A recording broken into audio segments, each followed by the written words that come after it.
Welcome back to Vismayam news 24. இன்றைய நாளுக்கான குவைத்தின் செய்திகளை பார்க்கலாம். செய்திகளுக்குள் செல்ல முன் எமது சேனலை சப்ஸ்கிரைப் செய்து கூடவே நோட்டிஃபிகேஷனையும் ஆன் செய்து வைத்துக் கொள்ளுங்கள். நாங்கள் பதிவிடும் வீடியோக்களை தவறாமல் பார்க்க முடியும்.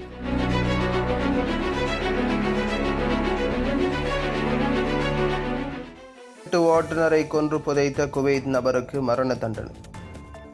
அல் காரா ஸ்கிராப் யார்டு அருகே புதைக்கப்பட்ட நிலையில் தனது வீட்டு ஓட்டுநரை திட்டமிட்டு கொலை செய்ததற்காக குவைத் குடிமகனுக்கு குற்றவியல் நீதிமன்றம் மரண தண்டனை விதித்துள்ளது. சாதல் அப்துல்லாவில் உள்ள குப்பை தொட்டியில் ஒருவர் இரத்தக்கரை படிந்த ஆடைகளை வீசிச் செல்வது குறித்து அதிகாரிகளுக்கு தகவல் கிடைத்ததை தொடர்ந்து இந்த வழக்கு வெளிச்சத்துக்கு வந்திருக்கின்றது. புகாரை தொடர்ந்து ஜஹ்ரா கவர்னரின் புலனாய்வுத்துறையால் பிரதிநிதித்துவப்படுத்தப்படும் குற்ற பாதுகாப்புத்துறை உடனடி விசாரணையை தொடங்கியிருக்கின்றது. கண்காணிப்பு கேமராவில் துணிகளை அப்புறப்படுத்துவதை கண்ட ஒரு சந்தேக நபரை அடையாளம் காண உதவியிருக்கின்றது. அதிகாரிகள் சம்பந்தப்பட்ட வாகனத்தை கண்காணித்து அதனுள் இரத்த கரைகளை கண்டறிந்திருக்கின்றனர். இதன் மூலம் குற்றம் சாட்டப்பட்டவர் கைது செய்யப்பட்டிருக்கின்றனர். விசாரணையின் போது சந்தேக நபர் தனது ஓட்டுநரை கொன்று உடலை குப்பை தொட்டிக்கு பின்னாலுள்ள ஒரு பாலைவன பகுதியில் வீசியதாக ஒப்புக்கொண்டிருக்கின்றனர். அவர் விசாரணையாளர்களை உடல் கண்டெடுக்கப்பட்ட இடத்திற்கு அழைத்துச் சென்றிருக்கின்றனர். பாதிக்கப்பட்டவர் சந்தேக நபரின் வீட்டு ஓட்டுநராக பணியாற்றி வருவது உறுதி செய்யப்பட்டுள்ளது.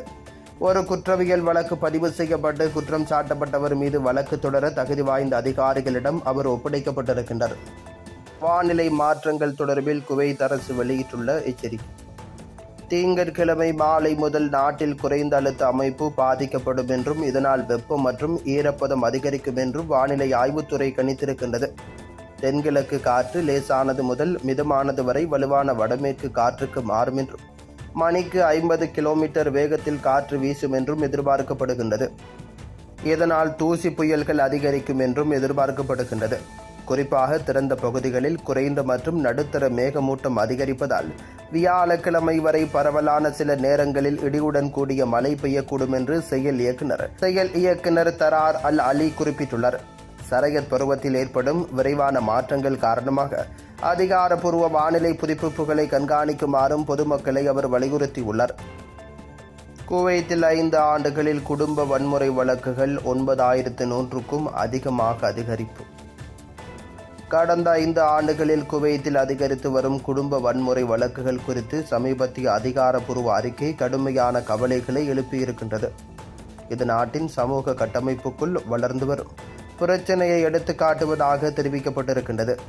நீதி அமைச்சகத்தின் தகவல் தொழில்நுட்ப மற்றும் புள்ளிவிபரத்துறை வெளியிட்ட தரவுகளின்படி 2020 முதல் 2025 மார்ச் 31 வரை மொத்தம் 9107 குடும்ப வன்முறை வழக்குகள் பொது வழக்குரைஞர் அலுவலகத்தில் பதிவு செய்யப்பட்டிருக்கின்றன.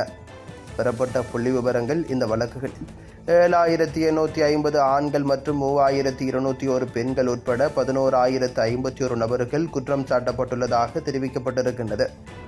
4057 வழக்குகள் நீதிமன்றத்துக்கு பரிந்துரைக்கப்பட்டதாகவும் 3992 வழக்குகள் முடிக்கப்பட்டுள்ளதாகவும் அறிக்கை குறிப்பிட்டுள்ளது. 3447 வழக்குகளில் தீர்ப்புகள் வழங்கப்பட்டுள்ளதாகவும் பாதிக்கப்பட்டவர்களின் எண்ணிக்கை 9543 எட்டியிருக்கின்றது. இதில் 5609 பெண்கள் மற்றும் 3934 ஆண்கள் அடங்குகின்றனர். இது நாட்டில் குடும்ப வன்முறையின் பாலின தாக்கத்தை மேலும் அடிக்கோடிட்டு காட்டுகின்றது. நீதித்துறை முடிவுகளின்படி 2639 வழக்குகளில் தண்டனைகள் வழங்கப்பட்டுள்ளன.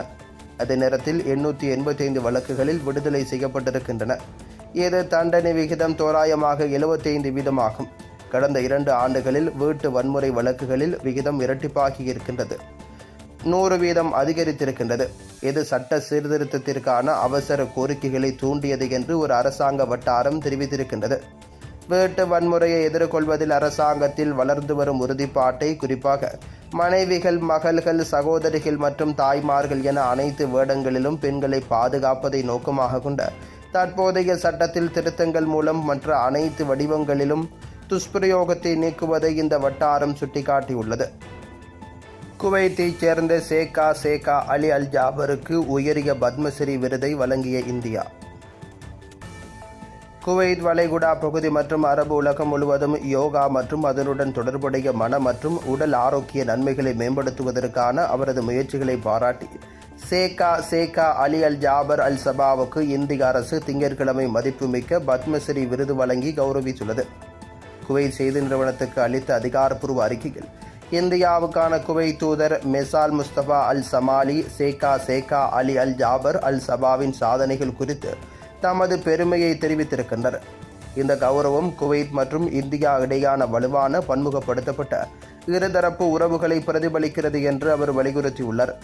இரு நாடுகளுக்கும் இடையிலான கலாச்சார பரிமாற்றத்திற்கு பெரிதும் பங்களித்த ஒரு முயற்சியான யோகா துறையில் சேகா செய்த குறிப்பிடத்தக்க பணி அங்கீகரிக்கப்பட்டதில் அல் சமாலி தனது மகிழ்ச்சியை தெரிவித்துள்ளார். தங்கள் துறைகளில் சிறந்த பங்களிப்பை செய்த தனிநபர்களுக்கு இந்தியாவால் வழங்கப்படும் குடிமகன் விருதான பத்மஸ்ரீ விருதை பெற்ற முதல் குவைத் குடிமகன் சேகா அலி ஜாபர் அல் சபா ஆவார். இந்த விருதை இந்திய ஜனாதிபதி திரௌபதி முர்மு ஜனாதிபதி மாளிகையில் நடைபெற்ற அதிகாரப்பூர்வ விழாவில் வழங்கியிருக்கின்றனர். குனாவுக்கு அளித்த அறிக்கையில் சேகா இந்த விருது தனிப்பட்ட பெருமைக்கு ஒரு குறிப்பிடத்தக்க ஆதாரம் என்று தெரிவித்திருக்கின்றனர்.